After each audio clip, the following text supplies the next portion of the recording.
Hello, and welcome to Songs for the Struggling Artist, the blogcast. My name is Emily Rainbow Davis, and this is episode 172.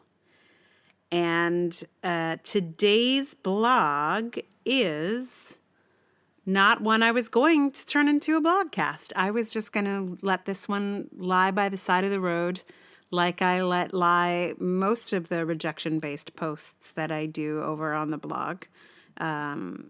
They are often not full of craft, as it were. They are mostly fairly practical in terms of just getting the rejection out there and getting the support via Patreon for them. There's a whole series on this if you don't know what the heck I'm talking about. Back up a few episodes or a lot of episodes or a lot of space in the blog, and you'll learn all about it. Actually, yeah, any rejection post will break it down for you.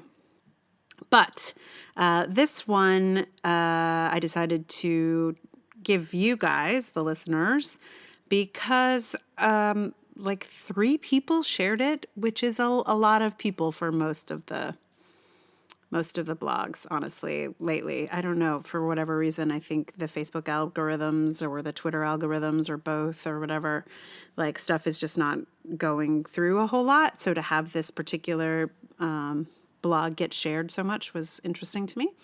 And it got like a whole lot more stats than a lot of things have in a while. So to me, I was shocked and amazed, and surprised. That's another synonym for shocked and amazed. So I thought maybe you guys would want to hear it too, because other people liked it. So here it is. Small victories. I'm so used to rejections that when I saw the email in my inbox, I thought, I don't think I can handle that rejection today. So it took me a little minute to open it and read it and see that it was actually an acknowledgement that the play is moving on to the semifinals and what? Now, semifinals are not particularly meaningful. It feels a little like I'm running a marathon and someone near the beginning of the route is cheering, "You made it!" But it's only mile 5 of a 26-mile race. I haven't quite made it, but I am grateful for the acknowledgement and the support and the cheers. Usually when I get to mile 5, someone disqualifies me and I get pulled from the course. More than anything, it's just so nice to receive good news rather than bad. And in a world with so much rejection, I have learned that I have to really celebrate the small victories as, generally, the big ones never come. In other words, despite having run multiple marathons, I've never made it to the last mile. I get all the sweat, all the strain, all the effort, but I never get the medal. And I don't need a medal, but I would like to get to the end of the race one of these days. In more actual not bad news, I am now an alternate for the Jurassic residency. It falls into the category of a small victory, not as good as an actual acceptance, of course, but an encouraging bit of progress. I particularly appreciate where this encouragement is coming from, because I did not think I stood a snowball's chance in hell of getting this residency, since it's a fairly high prestige one. And I did not know this when I applied, it was started and named for the guy who invented the birth control pill. I'm pretty tickled by this legacy. It would be pretty cool to go write some feminist theater in a place created by a guy who did so much to help liberate women. This is my second wait list this year. The first was for the Malay colony, which I've been applying to for years. So a maybe there felt like a big win as well. I suppose I still might be able to go. It was for this winter. But I think that ship has probably sailed by now. Anyway, since this year has been a couple of maybe almosts, I'm hopeful that next year might become the year of yes. But meanwhile, here are some more rejections. Bemis and Newtown rejections. I applied for so many residencies this year, and a lot of them were new ones, so I have zero memory of what this Bemis one is. I didn't get it, of course, but if I had, I'd have had a much clearer idea of what the heck I'd applied for. My rejection from Newtown Literary is a first in that I don't think I had ever submitted a short story to anything before, and literary magazines are pretty far out of my wheelhouse. Submitting short stories has a sort of different flavor than submitting plays and novels. You know that they probably at least read the whole thing. That is, at least, the saving grace. You were rejected on the whole thing, not an excerpt or selection. I have been starting to write more short fiction, not for strategic reasons, just because stories are emerging more often. But it is smart strategically, too, I'm given to understand. The Julie Harris Playwriting Award is one of the few remaining paper submissions, and they ask for a full printed play, which no one asks for anymore. Every play I submit to stuff has a collection of files of varying lengths. The 10-page, the 15-page, the 20-page, the 30-page. I don't really know why digital submissions can't just ask for the whole play. If they only want to read 15 pages, that's their business. It would save me a whole lot of trouble to not have to make multiple files for all the plays. But I digress. The Julie Harris asks for a full printed play, which is a whole different animal. And in the end, rather expensive to mail. On top of the submission fee, it ended up costing as much to submit to them as some of the more fee-heavy residencies. But the rejection letter was actual paper, which I always appreciate. I like having an object I can crumble or tear if I want to. I didn't. I will just file it in the rejection file. But I like knowing I could crumble it if I wanted to. And when I get enough of them, maybe I'll do some rejection paper mache. You know, looking at this post now from reading it to you, I am reminded that I used an image of some baby turtles heading to the water for this blog, and maybe that's why everyone shared it, because they were like, look at those cute baby turtles. Maybe I really snowed everyone with my image of baby turtles. I mean, baby turtles are very cute, so. Yeah. So, no news on any of those fronts. I wrote that post on October, well, I posted on October 5th. I probably wrote it back in September now that I think about it, but, yeah, nothing.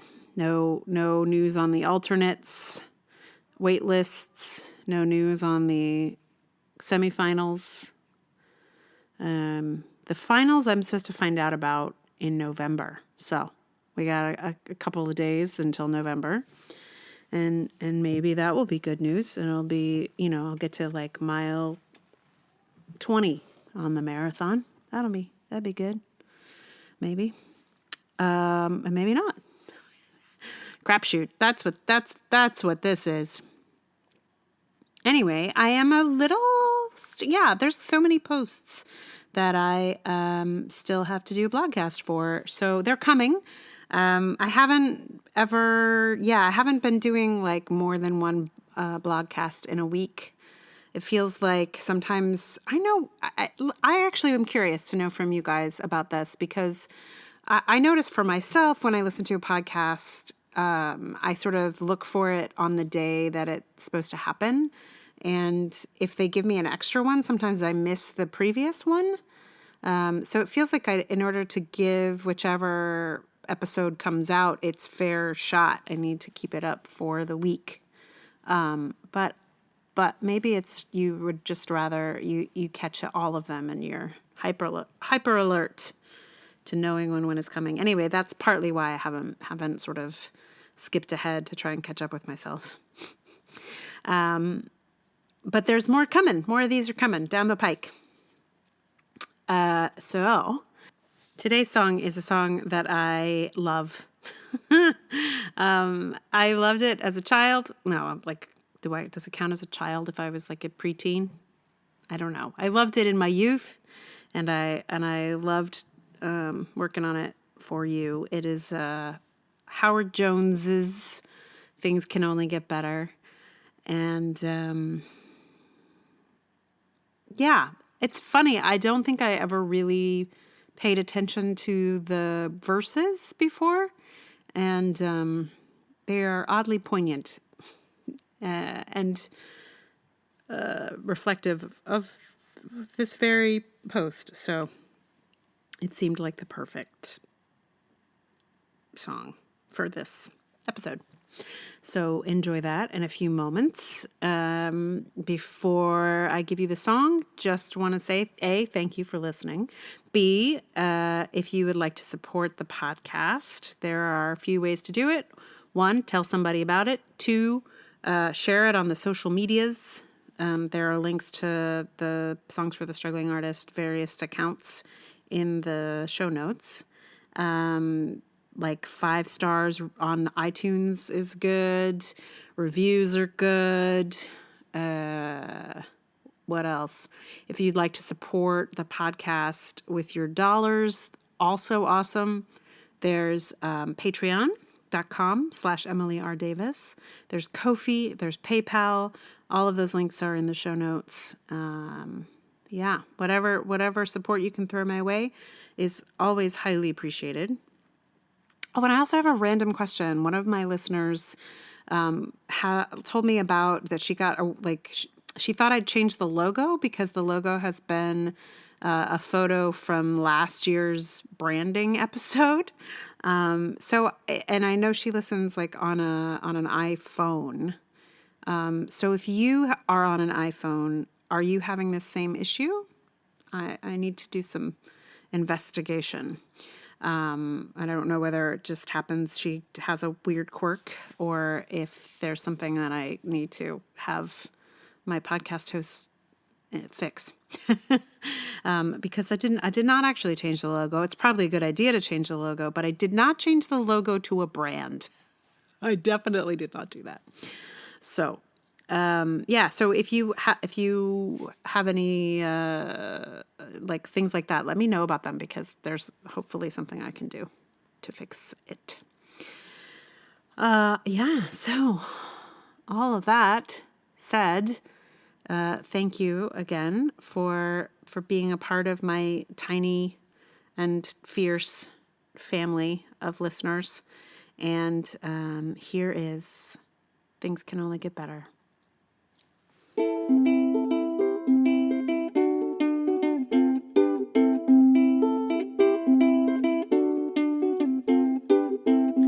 Scared to lose it all, security thrown through the wall, future dreams we have to realize.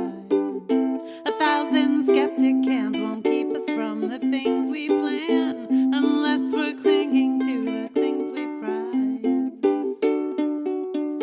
And do you feel scared? I do, but I won't stop and falter. And if we threw it all away, things can only get better.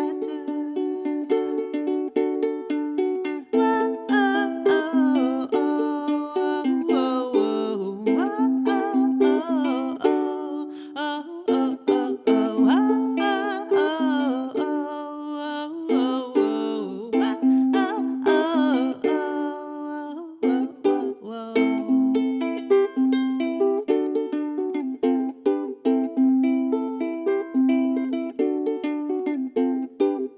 Treating today as though it was the final show. Get to 60 and feel no regret. It might take a little time, a lonely path, an uphill climb. Success or failure will not alter it. And do you feel scared? I do, but I won't stop and falter. And if we threw it all away, things can only get better. Whoa, oh, oh, oh, oh, oh, oh.